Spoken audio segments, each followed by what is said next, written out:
sonidos con mi computadora. Escuchen. Hola. Y lo escuchamos. Hola.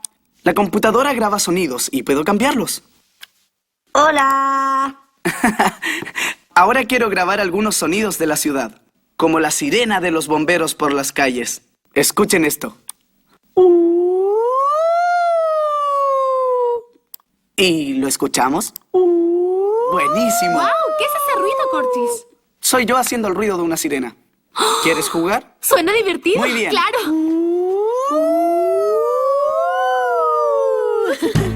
En la ciudad hay más sonidos, algunos que hacen mucho ruido. En la ciudad hay más sonidos, ahora vamos a escuchar. Ese es un carro de bomberos. Hagamos otro. ¿Qué te parece? Una taladradora haciendo un agujero. Ahora lo grabamos. ¿Y lo escuchamos? En la ciudad hay taladradoras. Y suenan alarmas de autos. Ah, sí. ¿Y lo escuchamos? Escuchen este. Un gran camión retrocediendo. ¿Saben cómo suena? ¡Pip, pip, pip! ¡Qué bien suena! Un momento.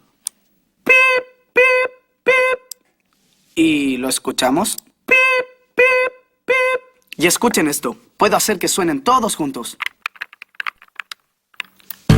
Suena la taladradora. Una sirena de bomberos.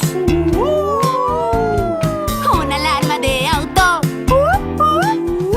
Un camión en reversa. ¡Pip, pip! En la ciudad hay más sonidos, Algunos que hacen mucho ruido.